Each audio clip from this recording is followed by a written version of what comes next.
नमस्कार आप सभी को स्वागत है आपका मेरे चैनल लर्न विद आर्या में, जहां मैं कोशिश करती हूं कि आपको पाठ बहुत सरल और आसान तरीके से समझा सकूं। हम कर रहे हैं हिंदी का पाठ 8 बंदरबाट। हम इसकी प्रीवियस वीडियो में इसका पाठ का पठन और शब्दार्थ कर चुके हैं। आज हम इस वीडियो में करेंगे इस पाठ के सारे प्रश्न उत्तर। तो हम शुरू करते हैं प्रश्न उत्तर करना। ये है हमारे प्रश्न उत्तर। हमारा पहला प्रश्न है लड़ाई झगड़ा। तो दोनों बिल्लियों के बीच झगड़े की जड़ क्या थी? बताओ दोनों बिल्लियां क्यों झगड़ रही थी? वो रोटी के टुकड़े के लिए झगड़ रही थी। तो हम इसका उत्तर लिख देंगे, दोनों बिल्लियों के बीच झगड़े की जड़ रोटी का टुकड़ा थी। दोनों ही बोल रही थी रोटी मेरी है, रोटी मेरी है।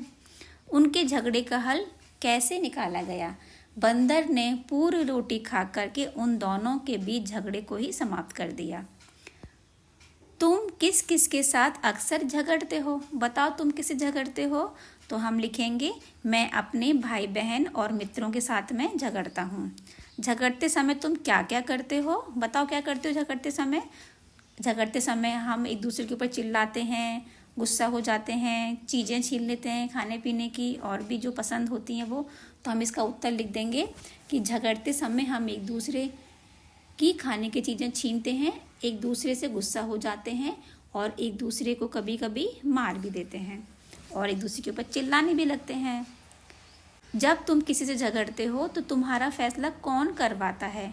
बताओ तुम्हारा फैसला कौन करवाता है? तो हम लिखेंगे, जब हम झगड़ते हैं तो हमारा फैसला हमारे पिताजी करवाते हैं, या आपके दादाजी करवाते हैं, या मम्मी करवाती हैं, तो आप लिख सकते हो। जूले। लेह में लोग एक दूसरे से मिलने पर एक दूसरे को जूले कहते हैं। मिलने पर दोनों बिल्लियाँ एक दूसरे को नमस्ते कहती हैं। देखो, जब हम आपस में किसी से मिलते हैं तो हम छोटों के साथ में, जो हमारे बराबर के होते हैं, हम उनके साथ में हाय हेलो बोलते हैं, और हमारे जो बड़े होते हैं हम उनको नमस्ते बोलते हैं, प्रणाम बोलते हैं, और स्कूल के टीचर्स को हम good morning sir, good morning madam बोलते हैं। ऐसे ही देखो, लेह जगह है, वहाँ पर एक दूसरे से जब मिलते हैं तो जूले बोला जाता है। ठीक है, और दोनों बिल्ली आपस में क्या बोल रही हैं? वो बोल रही हैं नमस्ते बिल्ली नमस्ते। तो ऐसे ही तुम इन लोगों से मिलने पर क्या कहती हो? तो हमें बताना है, जब तुम्हारी सहेली या दोस्त से तुम क्या बोलोगे? तो हम बोल देंगे कि सहेली और दोस्त से हम बोलेंगे हाय हेलो। तुम्हारे शिक्षक यानी कि टीचर से हम क्या बोलेंगे? तो हम बोलेंगे इनको नमस्ते या गुड मॉर्निंग और गुड आफ्टरनून। तुम्हारी दादी नानी को हम क्या बोलेंगे? हम दादी नानी को क्या बोलते हैं? प्रणाम बोलते हैं, चरण स्पर्श बोलते हैं। तुम्हारे बड़े भाई बहन को हम हेलो हाय बोलते हैं, नमस्ते भी बोल देते हैं। अब देखो, अब पता लगाओ तुम्हारे साथी कक्षा में कितने अलग अलग तरह से नमस्ते करते हैं। अब आपको क्या करना है, अपने साथियों से पूछना है कि वो किस तरह से नमस्ते करते हैं। तो आप उनसे पूछेंगे और इसमें लिख देंगे। मैं हेल्प के लिए लिख देती हूँ कि देखो, हमारे जो साथी हैं आपस में नमस्ते कैसे करते हैं। वो हाय हेलो बोलते हैं, नमस्ते बोलते हैं, गुड मॉर्निंग गुड आफ्टरनून बोलते हैं, बड़ों को प्रणाम बोलते हैं। तो अब देखो अगले क्या है। तुम्हें क्या लगता है, अगर बंदर बीच में नहीं आता तो तुम्हारी राय में रोटी किस बिल्ली को मिलनी चाहिए थी? देखो, रोटी दोनों बिल्लियों को मिलना सही रहेगा, तो हम इसका लिख देंगे, रोटी पर दोनों बिल्लियों का बराबर अधिकार था, अतः दोनों बिल्लियों को रोटी आधी आधी मिलनी चाहिए थी। बंदर ने बिल्लियों से यह सवाल क्यों पूछा होगा कि उन्होंने रोटी एक आंख से देखी थी या दोनों आंखों से, एक टांग से झपटी थी या दोनों टांगों से? देखो, जब बंदर उन दोनों बिल्लियों के बीच झगड़े को सुलझा रहा था तब बंदर ने सवाल पूछे थे बिल्लियों से। तो हम इसका उत्तर लिख देंगे कि बंदर ने बिल्लियों से यह सवाल इसलिए पूछा ताकि वह बिल्लियों को खुद पर भरोसा दिला सके कि वह उनके साथ में सही सही न्याय करेगा। बंदरबाट। कहानी का शीर्षक बंदरबाट क्यों है? देखो, बंदरबाट शीर्षक इसीलिए है क्योंकि बंदर रोटी का बंटवारा करने के बहाने से पूरी रोटी खुद ही खा जाता है और बिल्लियां देखती रह जाती हैं। तुम नाटक को क्या नाम देना चाहोगी? हम नाटक को और दूसरा क्या नाम देंगे? तो देखो, हम देंगे दो के झगड़े में तीसरे को लाभ। जो शीर्षक तुमने दिया उसे सोचने का कारण बताओ। हमने ये शीर्षक क्यों दिया, क्या कारण है उसके पीछे?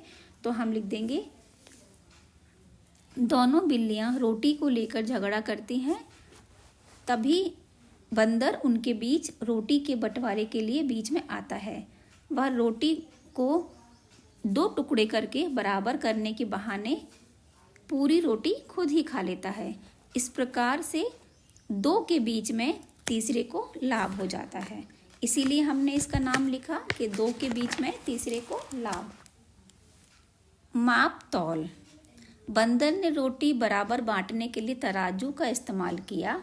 तराजू का इस्तेमाल चीज़ों को तौलने के लिए करते हैं। नीचे दी गई चीज़ों में से किन चीज़ों को तौलकर खरीदा जाता है? अब आप बताओ, कुछ चीज़ें तौलकर खरीदते हैं, कुछ हमें ऐसे ही मिल जाती हैं।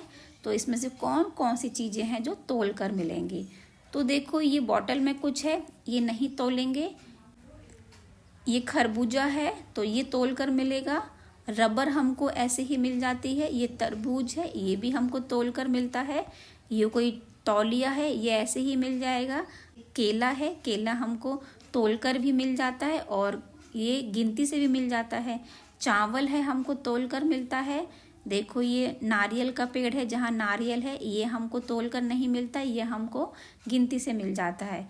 और फूल भी हमको तौलकर मिलते हैं, कई बार तौलकर मिलते हैं, कई बार अंदाजे से मिल जाते हैं। तो हमारा उत्तर हो जाएगा इसमें खरबूजा, तरबूजा और चावल। तौलते वक्त एक पल्ले में तौली जाने वाली चीज़ रखी जाती है और दूसरे में तौलने के लिए बांट किस धातु या चीज़ का बना होता है? तो आपको बताना है कि बांट किस चीज़ का बनता है। तो हम लिख देंगे बांट लोहे का या पीतल का बना होता है। बांट तौली जाने वाली चीज़ का वजन करता है। वजन किलोग्राम या ग्राम में बताया जाता है। पता करो बाजार में कितने किलोग्राम या ग्राम के बट्टे मिलते हैं। फल वाले, सब्जी वाले या परचून की दुकान से पता कर सकते हैं। अब देखो, आपको बताना है बाट जिससे सामान तोला जाता है वो कितने कितने वजन के होते हैं। तो आप फल वाले, सब्जी वाले, परचून यानी जहाँ किचन का खाने पीने का सामान मिलता है वहाँ जा कर के उनसे बात करके पता कर सकते हो। तो हम इसका उत्तर लिख देंगे। बाट 1 किलो का होता है, 5 किलो का होता है, 500 ग्राम का होता है, 100 ग्राम का होता है, 50 ग्राम का होता है और भी छोटे छोटे बड़े बाट होते हैं। जब हमें सामान कितना लेना है उसकी मात्रा पर निर्भर करता है कि हमें कौन से बाट से क्या सामान मिलेगा। वाह, क्या खुशबू है! बिल्लियों को रोटी की महक आ रही थी। तुम्हें किन किन चीज़ों की पकने की महक अच्छी लगती है? कई बार ऐसा होता है ना कि मम्मा किचन में कुछ बना रही होती तो हमको बाहर से खुशबू आती है, हम बोलते हैं अरे आज क्या खाना पक रहा है, बहुत अच्छी महक आ रही है।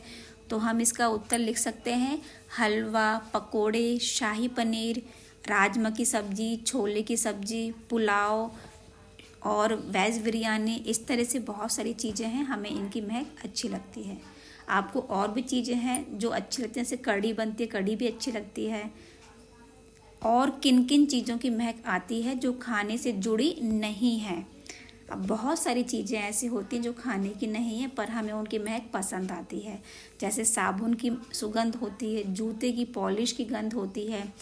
अब देखो, जैसे कि बारिश के बाद में मिट्टी में से कितनी अच्छी महक आती है तो वो भी अच्छी लगती है। जब नया नया मटका पानी से भरते हैं तब उसकी महक आती है। तो हम इसमें उत्तर लिख सकते हैं कि बारिश के बाद में मिट्टी की सुगंध अच्छी लगती है, पेट्रोल की सुगंध अच्छी लगती है, कैरोसिन की अच्छी लगती है और इत्र जो परफ्यूम होता है उसकी भी अच्छी लगती है, फिनाइल की भी लगती है कई बार अच्छी, शैम्पू की लगती है और फेस वॉश हम जो लगाते हैं, हम जो क्रीम लगाते हैं। आगे पीछे, मुझे महक रोटी की आती। इस वाक्य को इस तरह भी लिख सकते हैं कि मुझे रोटी की महक आती। अब क्या है, ये वाक्य लिखा है, इस वाक्य को हम थोड़ा सा शब्द को आगे पीछे करके बदल सकते हैं लेकिन उसका मतलब नहीं बदलेगा। देखो, मुझे महक रोटी की आती, इसका भी यही मतलब है कि बिल्ली को रोटी की महक आ रही थी। और मुझे रोटी की महक आती, इसका भी मतलब यही है कि महक आती है। अब तुम भी इसी तरह नीचे दिए वाक्यों के शब्दों को आगे पीछे करके लिखो। उसी खोज में मैं भी निकली। तो हम क्या लिख देंगे इसका, मैं भी उसी खोज में निकली। ठीक है, मैं भी से स्टार्ट होगा, यहाँ लिखा है तो मैं भी उसी खोज में निकली। रखी मेज पर है वो रोटी मेज पर रखी है। डरती थी उस तक जाने में।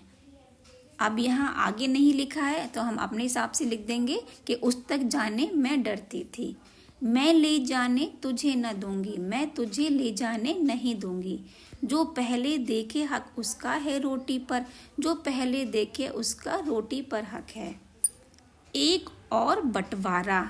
अभी आपने देखा कहानी में दोनों बिल्लियां रोटी पर झगड़ रही हैं, तो बंदर रोटी का बंटवारा करता है। अब एक और बंटवारा करना है। देखो क्या बंटवारा करना है। कई बार ऐसा होता है ना कि चीज़ एक होती है और खाने वाले दो होते हैं, दो से ज़्यादा, तो हम उसको आपस में बांट कर खा लेते हैं। जैसे तरबूज होता है, बहुत बड़ा होता है, तो हम उसको काट कर बराबर बराबर खा लेते हैं।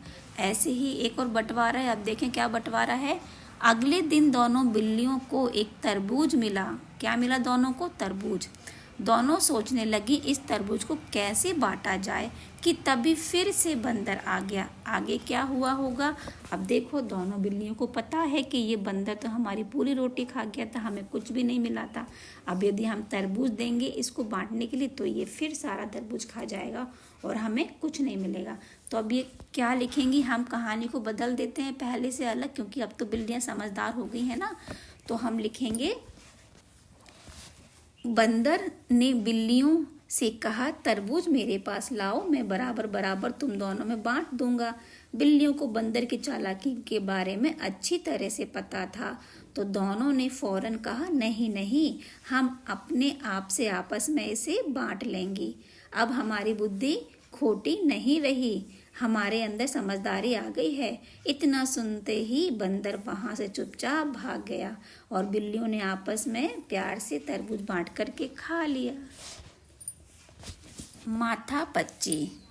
ये देखो, आप ये एक चित्र देख रहे हो, इसमें बहुत सारी बिल्लियां हैं।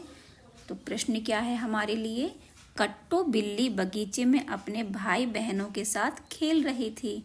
ये सारे इसके भाई बहन हैं। किसके? कट्टू बिल्ली के। बिल्ली है, इसका नाम है कट्टू। इतने में बंदर ने उसकी तस्वीर खींच ली। तस्वीर देखकर बताओ इनमें से कट्टू बिल्ली कौन सी है? बंदर ने ये तस्वीर खींची है कट्टू बिल्ली की। कट्टू बिल्ली की तस्वीर है ये। तो हमें इन कट्टू बिल्ली के भाई बहनों के बीच में कट्टू बिल्ली खड़ी हुई है। अब हमें पहचानना है कट्टू बिल्ली की तस्वीर, इसमें कट्टू बिल्ली कौन सी है। तो देखो, हम पहचानेंगे ये है कट्टू बिल्ली, आपने देख लिया। अब हम इसमें देखते हैं, इसमें कट्टू बिल्ली है, इसमें कट्टू बिल्ली है ये वाली। क्यों है? क्योंकि देखो, बिल्ली के यहाँ पर इसने ये बांध रखा है स्कार्फ, बाकी सब ने नहीं बांधा है। ये है ना स्कार्फ इसका, इस तरह से ये बेल्ट बंधा हुआ है इसके गले में। तो ये हो गई कट्टू बिल्ली की पहचान। तो इस तरह से हम बोल देंगे कि ये रही कट्टू बिल्ली। मुखौटे। मुखौटे आप जानते हो, मास्क होता है जो हम अपने चेहरे पर लगा लेते हैं। तो ये देखो, ये किसका मास्क है? ये बनाया है बिल्ली का मास्क। तो हमें क्या करना है? ये बनाना है, प्रैक्टिस करना है। तो आप ये बना सकते हो कैसे? एक मोटा कार्डबोर्ड लोगे, उस पर से आप ये बिल्ली का डिज़ाइन बनाओगे इस तरह से चेहरे का, और उसमें रंग भरोगे, और आँख की जगह पर हम इसको कट कर देंगे ताकि हम अपनी आँखों से देख सकें, और नोज़ की जगह भी कर देंगे, और यहाँ थोड़ा लिप्स की जगह भी हम कर सकते हैं, मुंह की जगह, ताकि हम बात कर सकें। तो इस तरह से मुखौटे बन गया है, इसको बोलते हैं मास्क। तो आप ये बनाएंगे, आपको इसमें अच्छा लगेगा, आपकी प्रैक्टिस भी हो जाएगी। तो इसी के साथ में हमारा ये पाठ भी पूरा हो जाता है। अब है हमारा प्रश्न समय। तो देखो, आपने ये पाठ पूरा अच्छे से कर लिया है। आपने इसके प्रीवियस वीडियो में इसकी कहानी पढ़ी है और इसमें हमने प्रश्न उत्तर कर लिए हैं। यदि आपने बहुत अच्छे से पाठ पढ़ा है और समझा है तो देखो, हमारा प्रश्न है, दोनों बिल्लियां झगड़ रही थी रोटी के लिए, और फिर उसमें से एक बिल्ली ने रोटी लपक ली थी। तो आप मुझे बताओ कौन सी बिल्ली ने रोटी को देखा था और कौन सी बिल्ली ने रोटी को लपका था, यानी कि वहाँ से उठाया था। तो ये है हमारा प्रश्न। अब इसका उत्तर है, देखो आपने लिख लिया अपना उत्तर, तो आप इस उत्तर से मैच कर सकते हो। सफ़ेद बिल्ली ने रोटी को देखा था और काली बिल्ली ने रोटी को वहाँ से उठाया था। तो इसी के साथ में हमारा ये पाठ पूरा हो जाता है। आई होप आपको पाठ अच्छे से समझ में आ गया होगा। तो मिलते हैं हमारे नेक्स्ट वीडियो में, तब तक के लिए bye bye. Thank you so much.